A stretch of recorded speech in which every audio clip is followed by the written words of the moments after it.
Realme 10 pro 18,000 segment launch చేసిన ఒక perfect budget smart ఫోనా కాదు. అయితే ఈ ఫోన్లో మనకు AMOLED ప్యానల్ లేదు అండ్ స్టీరియో స్పీకర్ సపోర్ట్ ఉంది, వీటికి డాల్బీ సపోర్ట్ లేదు. ఈ ఫోన్లో సేమ్ ప్రాసెసర్ పోయిన జనరేషన్ యూజ్ చేసిన ప్రాసెసర్ యూజ్ చేస్తారు. బిల్డ్ క్వాలిటీ యావరేజ్ అయితే ఉంటుంది. ఇక దీని మించిన బెస్ట్ వచ్చేసి మనకు under display finger print scanner కాదు, NFC సపోర్ట్ చేయదు. ఇలాంటి మైనస్ పాయింట్స్తో ఈ స్మార్ట్ ఫోన్ 18,000 సెగ్మెంట్ లాంచ్ చేశారు. సో యాక్చువల్లీ ఈ స్మార్ట్ ఫోన్ గురించి ఈ వీడియో మీకు ఎక్స్ప్లెయిన్ చేస్తాను. ఒకవేళ మీరు ఫోన్ తీసుకుందాం అనుకుంటే ఈ వీడియో మీకోసమే. ఎండ్ వరకు చూడండి, ఇన్ఫర్మేషన్ తీసుకోండి అండ్ వీడియో లైక్ చేయండి, ఛానల్ సబ్స్క్రైబ్ చేసుకుని సపోర్ట్ అయితే చేయండి. ఫస్ట్ ఈ ఫోన్ డిస్ప్లే గురించి డిస్కస్ చేస్తే ఇదే ది బెస్ట్ మైనస్ పాయింట్ అని చెప్పాలి ఈ ఫోన్కి.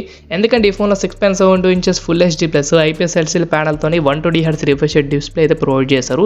ఇది 680 యూనిట్స్ మ్యాక్స్ బ్రైట్నెస్ ఉంటుంది. ఇందులో HDR10+ లేదు, కార్నింగ్ గొరిల్లా గ్లాస్ యూజ్ చేయలేదు అండ్ ఇది AMOLED ప్యానల్ కూడా కాదు. IPS LCD ప్యానల్తోనే మనకు 18,000 సెగ్మెంట్ లాంచ్ చేశారు. మీకు ఆ ప్రైస్ సెగ్మెంట్లో బెస్ట్ ఆల్టర్నేటివ్ పోయిన జనరేషన్ రెడ్మీ నోట్ 10 సిరీస్ అవుతుంది. అండ్ 5G ఫోన్ కావాలంటే మోటోలో ఉంటే Moto G71 and G50 series కూడా ఉన్నాయి. And Samsung Galaxy smart phones ఉన్నాయి. ఇంకా అంతెందుకు పోకో నుండి పోకో X4 కూడా ఉంది. అప్కమింగ్ రెడ్మీ నోట్ 12 సిరీస్ కూడా వస్తాయి. ఆ ప్రైస్ సెగ్మెంట్లో బెస్ట్ డిస్ప్లే స్మార్ట్ ఫోన్స్ అవి. ఇది IPS LCD ప్యానల్తోనే ఒక యావరేజ్ క్వాలిటీతోనే 18,000 సెగ్మెంట్ లాంచ్ చేసిన స్మార్ట్ ఫోన్. డిస్ప్లే పరంగా అంత బెటర్గా అయితే ఉండదు. పర్ఫార్మెన్స్ గురించి డిస్కస్ చేస్తే ఓకే అనుకోవాలి. ఎందుకంటే Snapdragon 695 5G processor 6nm technology process select చేశారు. Previous generation Realme 9 pro same అదే బడ్జెట్లో సేమ్ అదే ప్రాసెసర్ తీసుకొచ్చారు. And RAM and ROM technology కూడా ఎలాంటి చేంజ్ అయితే లేదు. LPDDR4X RAM and UFS 2.2 storage, 6GB RAM 128GB variant. ఇక్కడ కూడా ఎలాంటి చేంజ్ లేదు. పర్ఫార్మెన్స్లో మీకు ఒక మైనస్ పాయింట్ ఒక ప్లస్ పాయింట్ ఉండదు. ఒక యావరేజ్ పర్ఫార్మెన్స్ చేసే ప్రాసెసర్. అంటే దీని బెంచ్ మార్క్ స్కోర్ కూడా 4 lakhs క్రాస్ చేసింది కాబట్టి మంచిగా ఎక్స్పెక్ట్ చేయొచ్చు. మరి ఇంకా ఆ price segment best alternative gaming smart phones ఉన్నాయంటే నో వే. అంత ఆ ప్రైస్ సెగ్మెంట్లో 18,000 సెగ్మెంట్లో సూపర్గా పర్ఫార్మెన్స్ చేసే ప్రాసెస్ అయితే లేవు. ఒక 2,000 పెడితే మీకు ఎక్స్ట్రాగా స్నాప్డ్రాగన్ 778G ప్రాసెస్ మీకు రియల్మీ 9 సిరీస్లో SE వర్షన్ దొరుకుతుంది అండ్ వివో నుండి T1 ప్రో దొరుకుతుంది. ఒక 2,000 ఎక్కువ పెట్టాలి ఇంకా బెస్ట్ గేమింగ్ స్మార్ట్ ఫోన్ కావాలంటే కొద్దిగా పర్ఫార్మెన్స్ వేడిగా. ఆ ప్రైస్ సెగ్మెంట్లో ఈ ఫోన్ ఓకే అనుకోవచ్చు. ఇంకా మెయిన్ మైనస్ పాయింట్ వచ్చేసి కెమెరాసే. ఇందులో డ్యూయల్ కెమెరా సెటప్ మాత్రమే ఇచ్చారు. 188 MP primary camera, 2 MP depth sensor. ఈ రెండు కెమెరాస్ వేస్ట్ అనమాట ఆ ప్రైస్ సెగ్మెంట్లో. 188 MP ప్రైమరీ కెమెరా ఒకటే ఉందనుకొని మన కెమెరా వేడిగా దీన్ని తీసుకోవాలి. అండ్ 2 కెమెరా సెకండ్ కెమెరా పనిచేయదు, అది 2 MP. సో 188 MP నువ్వు డీటెయిల్స్ చాలా బాగా క్యాప్చర్ అయితే చేయొచ్చు. ఫోటోగ్రాఫిక్స్లో మీకు కొద్దిగా లైట్ యూజ్ అవుతుంది, వీడియోగ్రఫీలో యూజ్ కాదు. ఇది 1080p వరకే వీడియోస్ అయితే తీస్తుంది, 4K సపోర్ట్ చేయదు.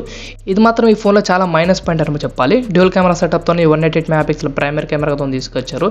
సెల్ఫీ 16 MP ఉంటుంది. ఫ్రంట్ బ్యాక్ 1080p వీడియోసే అండ్ ఇది 4K అయితే సపోర్ట్ చేయదు.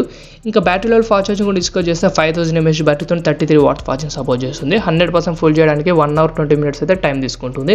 సో ఇది కూడా మీకు బ్యాటరీ లెవెల్ ఫాస్ట్ ఛార్జింగ్ కూడా ఓకే. బ్యాటరీ లెవెల్ బాగానే ఇచ్చారు. ఫాస్ట్ ఛార్జర్ అయితే ఓకే. 33 watts ఫాస్ట్ ఛార్జర్ అయితే మీకు 18,000 సెగ్మెంట్ వీళ్ళైతే ప్రొవైడ్ చేశారు. ఇంకా బిల్డ్ క్వాలిటీ వచ్చేసి టోటల్ ప్లాస్టికే. ఎలాంటి గ్లాస్ అయితే వీళ్ళైతే యూజ్ అయితే చేయలేదు.